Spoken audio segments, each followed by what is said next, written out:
This episode of Blood Money is brought to you by Fresh Farms. Welcome to Blood Money. Today I have Stan Hyt here, who is running for sheriff of Clark County, the largest county in Las Vegas. Stan, tell us why it's so important to have you as a sheriff in Clark County and you as an example for sheriffs around the country. A sheriff can protect your constitutional rights, or they can go along with big money. They can go along with different agendas that are related to, special interests. For me, I saw that happening after the last election. The special interests were having their way with the police departments in many countries, and it was starting to happen here. School board telling parents that they're domestic terrorists because they're talking about the curriculum of their kids, are concerned about their curriculums. And I see the county commission voting to not allow us to speak negatively about the vaccine, saying that it's called dangerous speech. And I'm seeing police being used in other countries to enforce things like the mandates, basically taking away the rights of our community members. As a retired police officer working for Metro for over 30 years, I decided I want to get in this race and try to stop that from happening. Under my administration, we're not going to use the police to close down churches. We're not going to use the police to shut down businesses that they call non-essential. And we're definitely not going to come for your guns. So you're retired, 13 years. Yes, I've been retired 13 years, yeah. All these things going wrong compelled you to come out of your retirement. Yes, basically, I became afraid of our government. I can see an infiltration of people that want to reduce our freedoms, want to take control, people that want to run us rather than protect us. The Constitution has designed our government so that it protects its citizens, but it's evolved into a government now that wants to run our lives. I've gone to commission meetings, I've gone to school board meetings, and I've listened to parents argue against things literally 100 to 1 for a certain position. They've shown science, they've shown the evidence that kids don't need the mask in school. COVID was not harmful to kids. Basically, COVID is a cold, and it affected people that had comorbidities, and it affected the elderly. So parents were going to school trying to get the mask off their kids. School board was hearing 100 to 1 in favor of that and saying, no, that we're going to continue to voting in the way we feel that you deserve. And it's like, that's a scary thought to me that we elect these representatives to represent us and they don't represent us. Basically, I became afraid of our government, and I wanted to at least be in a position to protect our community, because the sheriff is a very powerful position. It's a position that's not governed by the governor or the federal government. The police sheriff can recognize some of the harms that illegal mandates are creating and say, you know what, we're not going to enforce those. I'm not going to allow our police to be used for these purposes. And the sheriff can stand up to the governor and say, nope, that's not happening. The governor can go on to close a business. He can say, I want to close this business because they don't have enough masks, or they don't have plastic, or they're not vaccinated. In Canada, you can't go into restaurants without having a vaccination passport. And they're trying to do that here. And so, no, we're not going to allow the police to be used for that. And that's why I'm running for sheriff. If you're in power and if you win the seat, the governor is trying to force you to do something that you're not very happy doing. He can't do that. The police department's in position to enforce the Nevada revised statutes. Those are legal laws that are legislated. That's what my purpose and function would be, to enforce laws, not mandates. So the governor or the federal government can come in, OSHA can come in, say we're going to close these businesses for this because of this rule, this thing that they enacted themselves. I mean, I'll look at it, and of course, and objectively as I can. But if it's something that it's obviously hurting the community, I can stand up and resist that. What if they threaten your funding? I don't see how they can do that. They can reduce it, but that's something I would bring to the media. I would bring to the community and let them know what's going on. I would be very vocal about it. I don't think they have the power to legislate my budget.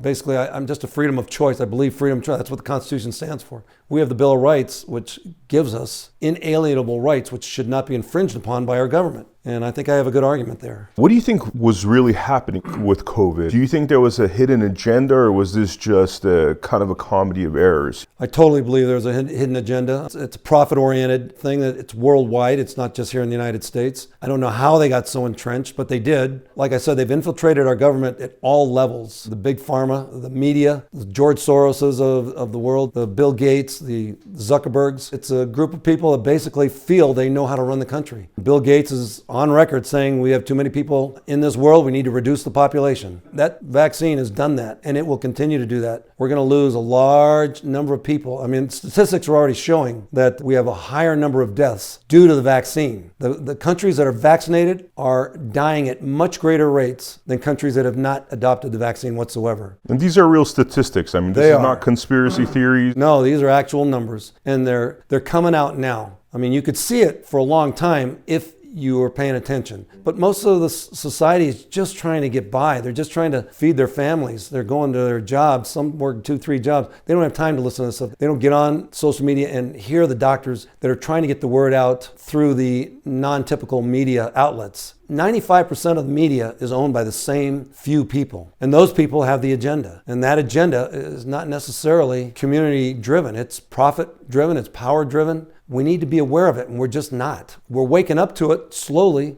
People are recognizing it, but like I said, they're busy. They're just trying to raise their kids. And so they're not paying attention. And that's where people that have some experience in life, like myself, that are retired, that have time to actually research and look at this stuff. Since I started running for sheriff, I've been getting bombarded with videos from doctors all over telling us the dangers of the shot, especially with kids. I mean, the increased rates of myocarditis, heart attack, blood clots, lung disease, just from that vaccine. People dying within 2-3 days of taking the vaccine that were normally healthy. Athletes that require endurance, like soccer players that are running constantly, they're falling over dead, literally falling over dead, but they're not allowing it to be broadcast on the local news. They're not allowing it to be broadcast on any of the 95% media outlets that are controlled by, say, the Zuckerbergs and the Soroses that own all this stuff. You say something about Soros, you're terminated. You're gone. You know, you could be a very big name and you're still gone. You're not allowed. And that's suppression. That's unconstitutional.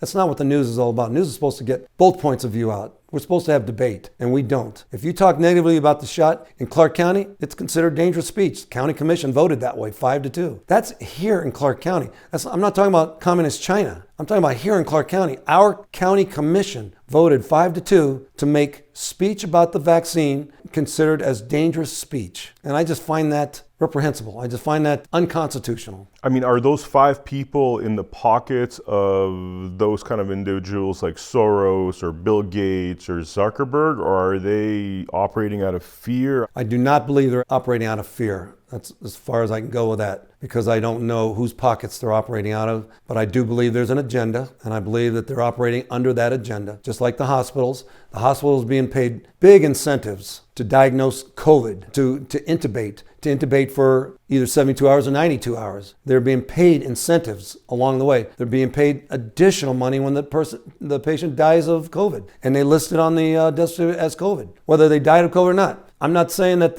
there's a conspiracy to do that, but I'm saying that there's incentives to do it. So if a hospital's struggling financially, the incentive is to say they died of COVID if they didn't. The incentive is to fudge the numbers, let's put it that way. The incentive is to keep somebody on, to intubate somebody, and then to keep them there for a certain time period. Those are incentives. People are human. They're going to be tainted. They're going to be tainted. It's not hard to be corrupted by money. We see it every day. It shouldn't be. Those incentives, those tantalizing things to do that should not be present to allow people to be diagnosed with COVID and intubated and then let them just die, which I've seen happening, not just here, but all over the world. What got us to a point of desperation where hospitals are essentially slaves to this extra income that's coming in, as opposed to government just doing its job right? I think, like I said, our government's been infiltrated at all levels, and the money is the big thing. Everybody's controlled by it. I mean, you see some doctors that'll sit there and swear by the vaccine, but yet doctors all over the world that study this, that are virologists, showing we don't even know what's in it. And how can it be good for you when they won't tell you what's in it? You subpoena them to find out what's in the vaccines. You get 5-page report, and it's all redacted. And they have government, which is totally immunize these people from legal responsibility. They give them immunity from prosecution if people die from the vaccine. And then you've got the media suppressing everything that is said negatively. Say you watch Fox News. Every other commercial is about some medicine for some ailment, and they go on for half the commercial telling you all the negativity about it. But please, see your doctor and buy our product. But then you got hydroxychloroquine. Hydroxychloroquine and ivermectin. They have no negative side effects. They've been in existence for 60 years. They've been used for respiratory illnesses and malaria and many things, but yet you cannot talk about it. You cannot bring it on the news. You can't even discuss it. It is absolutely forbidden vaccine. But yet all these other things that'll kill you, absolutely on a commercial every day. You see them 10 times a day on commercials. Those are fine. But why would there be an agenda against ivermectin and hydroxychloroquine? It just doesn't make sense. The reason is, in my opinion, is because if there's a first line treatment for COVID, then they can't force the vaccines on people. So they have to say those things are no good. When they are proven good, they suppress that in the news. People don't hear about it and they get scared because,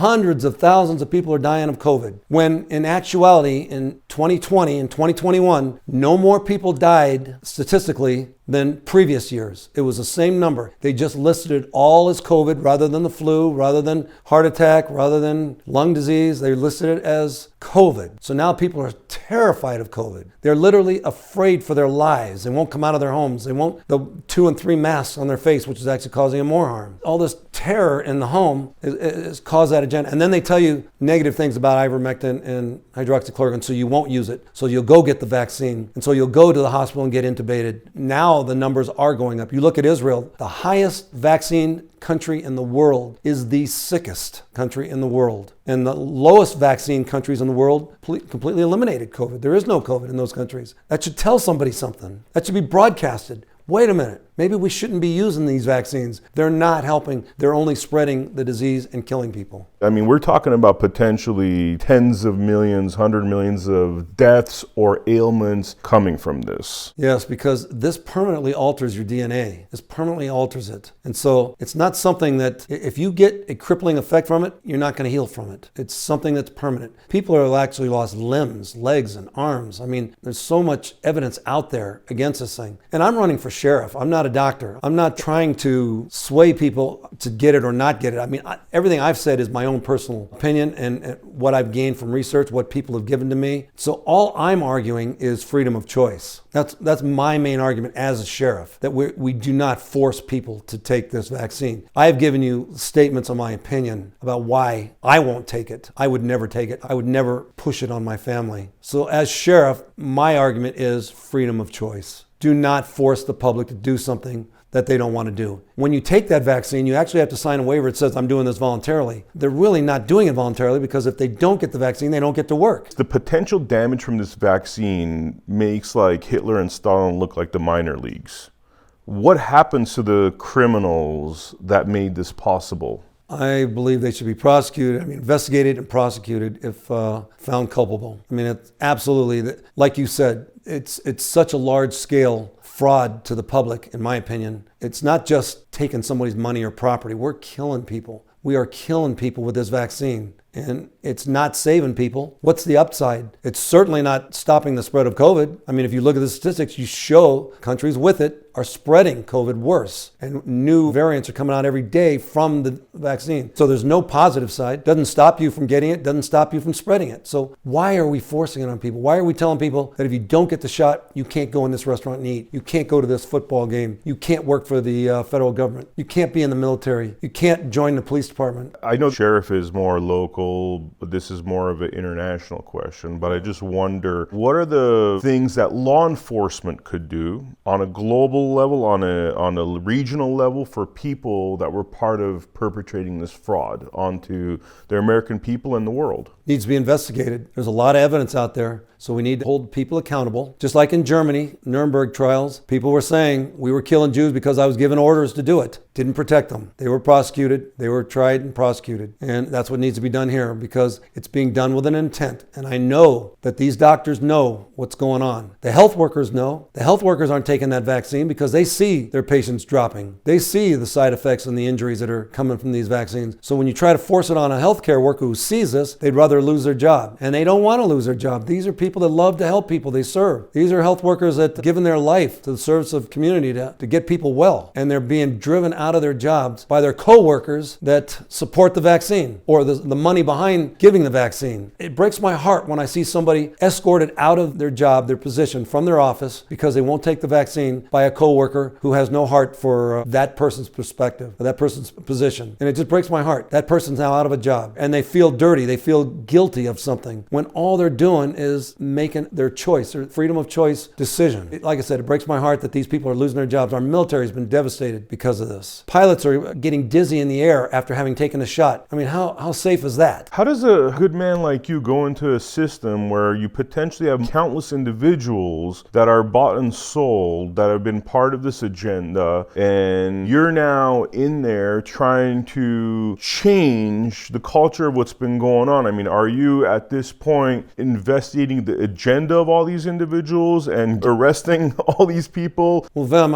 I'm just a citizen right now. There's nothing I can do right now. I am just a citizen. I can raise my voice. That's all I can do until somebody shuts me up. But let's say you get elected. If I get elected, first off, my campaign is Christian focused. And I say that not to impose my Christianity on anyone, but to let people know that my faith in Christ is what's going to guide my decision making and my integrity. I believe God will give me wisdom because I pray for it every day. He will give me wisdom. He'll give me direction. He'll give me guidance on the course I should take, the path I should walk. That path is going to be righteousness. It's going to be for our freedoms, for our civil liberties. It's not as grandiose as being president of the United States or a world leader. I can fight for our county, Clark County. It's a large county, thank goodness. It's 8,500 square miles big. It's 2.3 million people. The police force is the largest in the state, approximately 5,000 employees. So it's a large number that we can have an effect on, my administration as a whole. I can protect the people here. And if my voice is loud enough, we can collaborate with other sheriffs in other counties and protect the state. And if our voice in the state is large enough, we can affect other states and hopefully bring about protection for the people in our community. And that's my whole reason for running. I think the other two candidates I'm running against can run the sheriff's department. They can run the sheriff's department. They're capable men. I have no complaint against the two men. I just believe that they will serve special interests more than I would. The money that they are taking in their campaigns is not free. My campaign is mostly self-funded. I am getting some small donations, but my $20,000 worth of donations that I've received doesn't even compare to the $1.3 million and the $1.5 million that Kevin McMahill got dumped on the first day of his campaign. So that money's not free. And as much as I like Kevin and as much as I like Tom, I trust my politics, my agenda more. I believe in what I believe in, and I want to take care of our community. It will not be special interest driven. It'll be constitutionally driven. The Constitution deserves representation. We, the people, it's about time the guy on the street deserves representation, not just the big hotels, not just the big organizations, like CNN or Fox News or any of these large organizations that are well funded. We need to stand up for the little guy on the street, which is me, which is my wife, which is you, Vem, which is our kids, because we're losing it. What did Ronald Reagan say? Our freedoms are one generation away from extinction, and they're not something that we inherit from generation to generation. It's something that we have to fight for each generation. We haven't really had to fight for it because it's just come naturally, but now we have to fight for it because it is under attack. Our freedoms are under attack. And those countries that have lost their freedoms have never seen it again. That's scary to me. That is very scary. Again, though, you're going into a Lions Den. To paint a picture, it's like a Christian in the Coliseum going into a Lions Den. How do you... You know what? The lions are the ones that need to be afraid, because I can do all things through Christ who strengthens me. And what's in me is larger than what's in the world. Christ is in me. His agenda is in me. I fear for those that don't have Christ, that have the agenda that's on the other side. And those are the people that need to be afraid, not me. God will stand up for what's right. He'll put me in the position of sheriff if that's what he wants. And if he doesn't want me in sheriff, I am fine with it, because I want God's will. I want Christ's will in my life. And I want it in my administration as sheriff. As sheriff, do you have the power to investigate individuals? I do. Okay. I've done a lot of research on laws, and some of what we're talking about would qualify as the U.S. Code for treason. I agree. Let's say there's a certain newspaper that's putting out a false agenda, and now at the same time, we're a few months forward, so the evidence starts to solidify in terms of the damage of COVID. But this newspaper and their agenda is continuing to put out this false information, and now there's a direct link between that false information and people being harmed, suffering because of this vaccine. What could you do in that kind of a situation? I will surround myself with people much smarter than me that will investigate. Newspapers have a right to print what they want, as long as it's not something that does lead to harm in the community, like death and destruction, treason, stuff like that. That said, the people that are legislating, they're the ones that we need to focus on. They're the ones that are focused on forcing people to do something against their will to maintain their livelihoods. Those are the people that are corrupt. Those are the people that have an agenda that we need to address. The legislators, the police, the government, that's where our focus should be. And if they're treasonous and if they're violating laws and they're killing people, they need to be held accountable. And that brings up another point that we need to get a district attorney that will follow up on this type of stuff. We don't need another agenda-driven district attorney. And I'm not going to be specific, but I see it all over the country.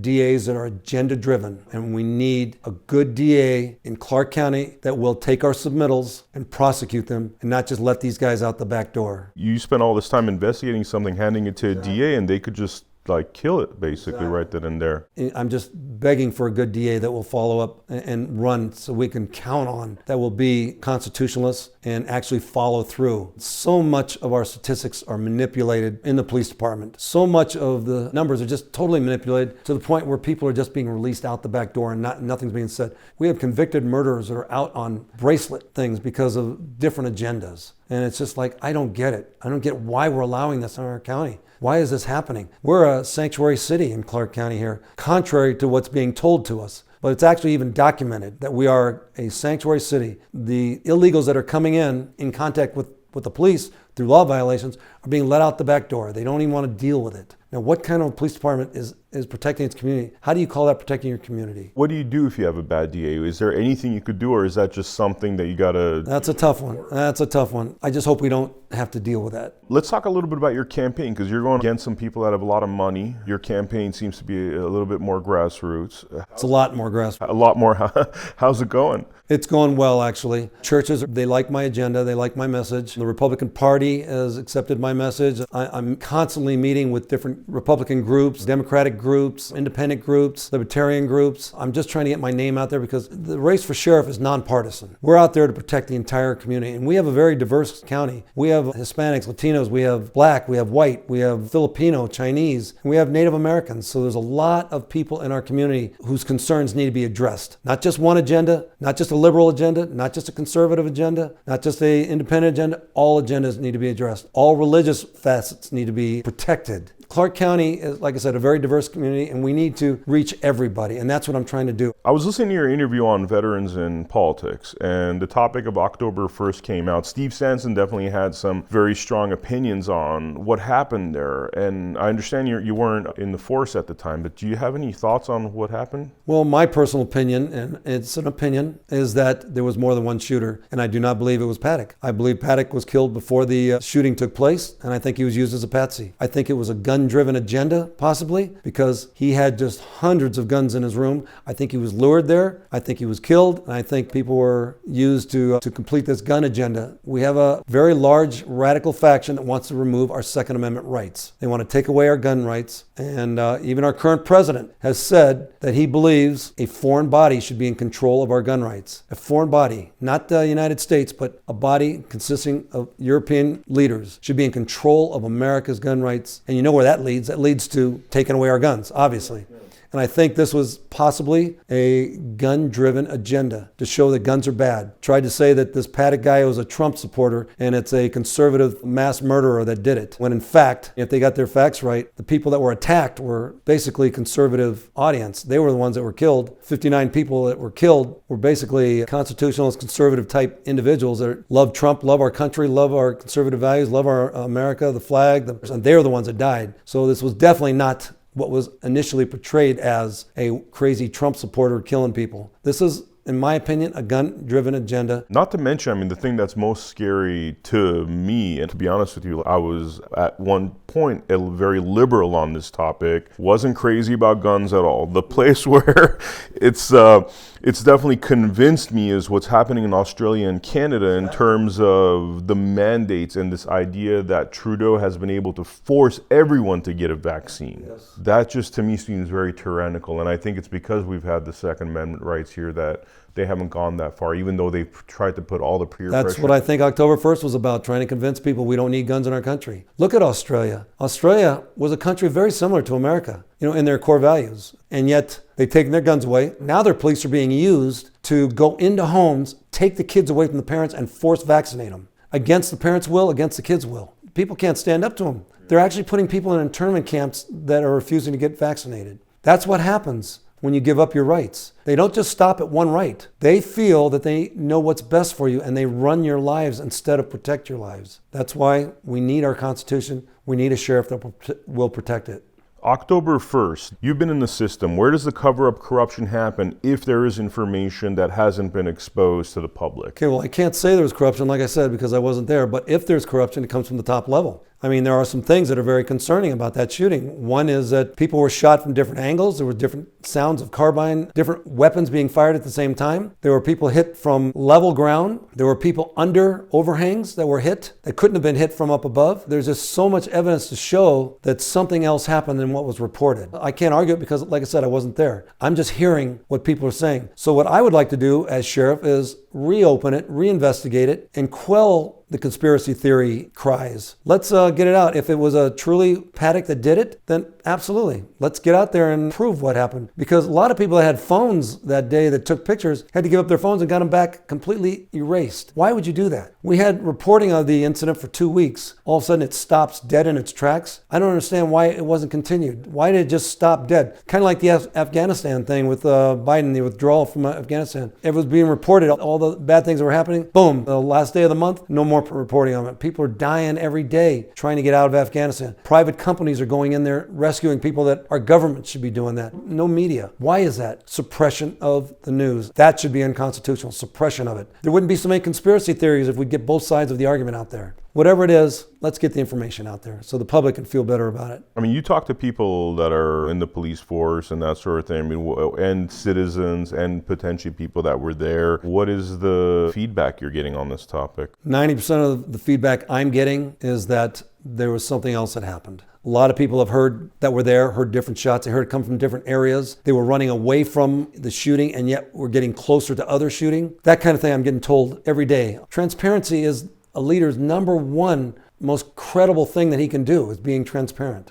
It seems like every issue that we've talked about ultimately ends at the media not doing their job, not investigating. Like you said before, media in the past had investigative reporters, people that went out and investigated and reported the truth. Now, I don't see that anymore. What I see now is they're given an agenda by the Soroses, by the Bill Gateses and the Zuckerbergs. They're given an agenda and told this is what you're going to say. There's no investigating anymore. You're just going to report what we want you to report. And that is 95% of the media. And people buy it. People believe it because they don't know any different. CNN is a big name. That's what I used to watch, CNN. I just thought it was news. When I want to watch news, I watch CNN. I don't even give it a second thought anymore. And I don't even give Fox News a second thought anymore, other than a certain few commentators. There's no more investigating. People, they just go home, they're cooking dinner, they're listening to it. It's going in like a recording, they hear it, they believe it. COVID is bad, it's killing everybody. Don't go outside, wear a mask, get shots, get a second shot, get a booster, get another booster. That's all they hear, and they're terrified. You have to get outside that controlled media to really hear the truth. Yeah, this is why we're doing this sort of thing here. Well, thank you so much for your time, Stan. Much respect to you for what you're doing. I think your message is resonating with people. Well, thanks, Vem. I appreciate it. Please come out and vote on June 14th. It is so important. These down ballot races are extremely important. The ballot races such as City Council, State Assembly, County Commission, very important. The judges, we need good, independent judges that are not controlled by agendas. We need a sheriff that will protect our Constitution. This is a very important election. Research these candidates. And there's some excellent candidates out there, and they will defend your constitutional rights. Thank you for having me, Vem.